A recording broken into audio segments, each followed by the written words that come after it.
Hello and welcome to this week's episode of my vlog. If I had to do it all again, my name is Avalon Starlight and I'm taking you on the journey of what it was like to build a $500,000 business in a year, crash that business, and now I am building it back up.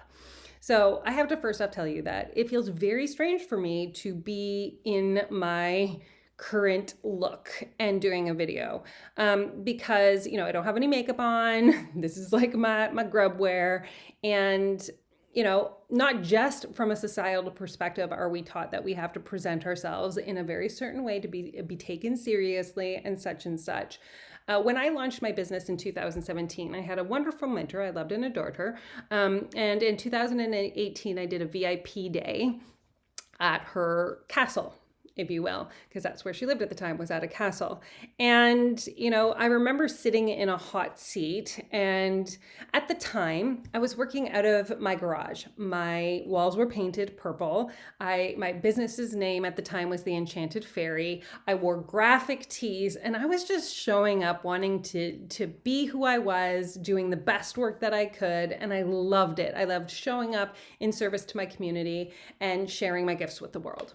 And it was in this VIP that I was told that in order to be taken seriously, I needed to paint my purple walls a different color, and I needed to start dressing appropriately in order to be taken seriously by anyone who wanted to hire me.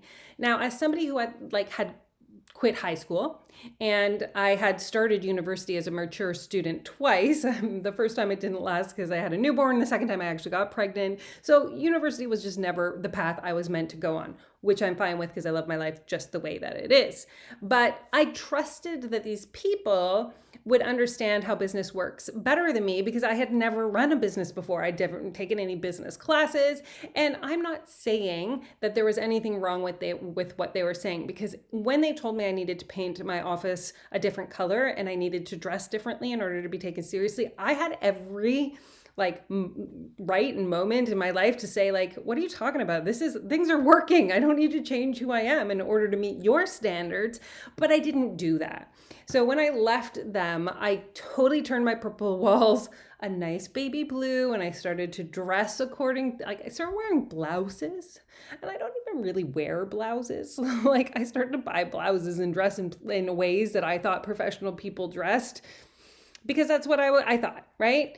Which is kind of going to tie into what I want today's theme about this vlog to be, which is, I didn't understand at the time that I got to choose to build my business from the inside out, right? I was seeking to be told that I was being successful. Oh, you have this many clients, you must be successful. You have achieved this much revenue in a month, then you're successful. And let me just tell you right off the bat right now, to be successful, you just need to choose it right here in this moment. It doesn't look like anything other than you choosing it. It doesn't matter how much money you have in your bank. It doesn't matter how many clients you've worked with. You can choose to be successful. And when you make that decision, it is a game changer, because then you're not seeing anything that you're doing as failure. You're just seeing everything that you're doing as data that you can actually assess to see how to move your business forward in a nice, clean, easy way.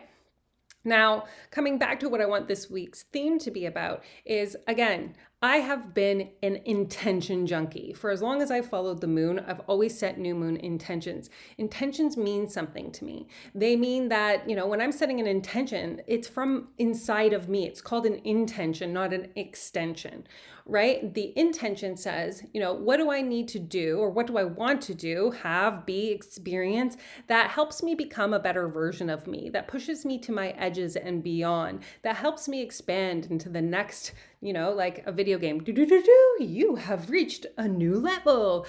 That's what intentions are to me. They're not to-do lists, and they're absolutely not goals. I was talking about this in our group call, in a group program that I'm doing raw right now. And I said, if you were to have an intention of I want to make $10,000 in my business, and you're doing it from the outside in, it's because if I don't make that $10,000 in that month, then I haven't reached my goal. Therefore, I wasn't successful in this month, right? Like that's what a goal can feel like. It's something outside of you that you're striving for, you're chasing, you're trying to achieve. Whereas if it's an intention and you set that same intention to be like, I want to make $10,000 in a month, the intention shifts it from the inside out to be, who do I need to become to be someone who makes $10,000 in a month? How can I push myself or grow into myself by being in the practice of this? And even if I don't get to the 10,000, I'm excited to learn who I need to be in this month to receive that income in my business. And so you're going from a way of expanding yourself versus like looking at that goal as being a marker that you must achieve. And so when I was listening to Kyle Cease's The Illusion of Money, he said something that just like hammered it home for me, that I was like, yes. This is the piece that I have been missing, because I love intentions so much. I use them when I'm launching a program. I make an altar. I set the intention of what this program, when I start my one-on-ones, I set an intention about like what is their goal. And like we set intentions every first call, right? But he said, and it was so good, that we have an internal intention that we then kind of run everything through. Like our business comes from our internal intention. The way that we make choices come from our internal intention. The way our lives kind of navigate and go down these different roads are all driven by this internal intention. And some ideas of what an internal intention can be are like creativity, patience, freedom, abundance, love.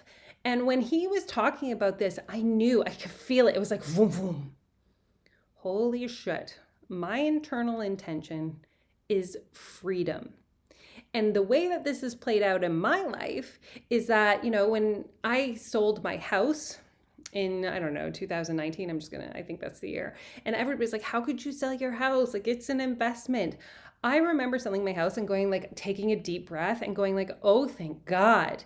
That was freedom for me, right? Not to be tethered down, to be able to leave and move and go wherever I wanted without having that house that I was kind of like shackled to. That's just my own perception. If you have a house, I'm great, right? But this internal intention of freedom for me has shown up in always. When I was 17, I went to Brazil for a year on a Rotary Exchange. That was like freedom. I have literally sold everything in my life, like couches, beds, not my fantasy books, like let's be real, or any of the art. Like I have art from Scotland and I have art from India. Like those things are like the essence of my soul that I can put into a storage unit. But like anything else, like I have no problem letting go and selling different furniture because it feels free to me. I'm not attached to anything, right? And so now that I'm at this place where I'm looking forward at my business, I can see when I was in that $500,000 year that I had put myself in a container where freedom was not an option. It just wasn't an option. The mentor I was working with at the time was very strict. This is a protocol that you have to follow in order to achieve success. You have to send me videos of your sales calls to make sure that you're following this exact protocol. You're not allowed to talk to anyone else that I work with or in any of the group areas of this program, because if you're making friends, then you're not working on your business. And so it was strict, and it was not free in any sense of the world. So looking back, I can see how when I was in that container, how out of myself I was, how dissonant it all felt. So I don't feel bad that I joined that container, because I love who I am and I love everything that I've done to get to who I am today. And I can see after all this healing how much that was out of congruence with my internal intention of freedom. Right? So now as I'm growing and I'm expanding and I'm coming home and back to this place of like being my full self, like this is who I am outside, like not wearing makeup. I went to like work out this morning, went to Costco, took the dog for a walk. Like this is who I am, and I can show up in whatever form I am in order to share this message with you guys. And it feels really kind of good, but kind of like weird at the same time, because I've kind of like, again, I'm breaking down a lot of the nonsense in the business world that says you have to do this in order to blank, blank, blank. And I'm like, Sorry, I just wanted to be like, I just want to stab the shit out of that. But I don't believe it anymore, right? Like, because I'm coming home and I'm understanding. So I would love to hear yours. Like, if you were to think about an internal intention. And please understand this is an internal intention. It is yours. You cannot do this right or wrong.